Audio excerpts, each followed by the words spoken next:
Iran में Israel की spying agency Mossad के अगेंस्ट खौफ और डाउट्स में और भी ज़्यादा इंक्रीज हो गया है।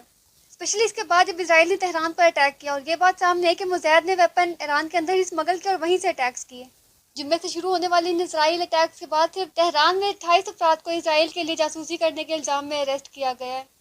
16 जून मंडे को एक ऐसे शख्स को फांसी दी गई जिसे 2 साल पहले इसी इल्ज़ाम में अरेस्ट किया गया था और ये फांसी दूसरे लोगों के लिए एक वार्निंग के तौर पर थी।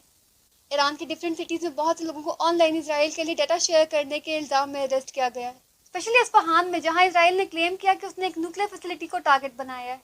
ईरानियन मिनिस्ट्री ऑफ इंटेलिजेंस, जो एक खुफिया मालूमात देने वाला इदारा है, उसने अवाम से कहा है कि वो सस्पिशियस हरकत की रिपोर्ट करें और लोगों को मशवरा दिया है कि वो इन अफराद पर नज़र रखें जो मास्क, सन ग्लासेस या हैट का यूज़ कर रहे हैं, स्पेशली अगर वो रात को भी इन चीज़ों का यूज़ करते नजर आए।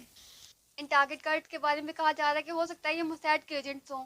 ऐसे घरों की आइडेंटिफिकेशन के लिए भी कहा जा रहा है जहां दिन भर में पर्दे गिरे रहें और स्पेशली ओनर से कहा गया है कि अगर उन्होंने किसी को नया मकान रेंट पर दिया तो फ़ौरन पुलिस को इन्फॉर्म करें।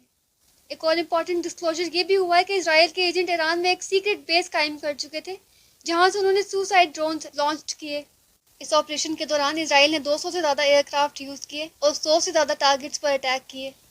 ईरान की मीडिया के अकॉर्डिंग सिक्योरिटी ऑर्गेनाइजेशन ने तेहरान के इलाके रे में मोसाद के इस्तेमाल करदा 200 किलो बारूद, खुदकश ड्रोन, लॉन्चर और ड्रोन तैयार करने वाला सामान रिकवर किया है।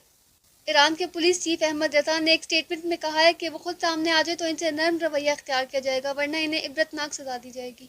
ईरान के जुडिशल सिस्टम के हेड ने भी कहा है कि इन अफराद का फौरी मुकदमा चलाया जाएगा और जल्द सजा दी जाएगी। ईरान के अंदर मोसाद की इस एक्टिविटी ने मुल्क की सिक्योरिटी एस्टेब्लिशमेंट को हिला कर रख दिया है, जो पहले ही इंटरनल प्रोटेस्ट और इंटरनेशनल प्रेशर का शिकार है।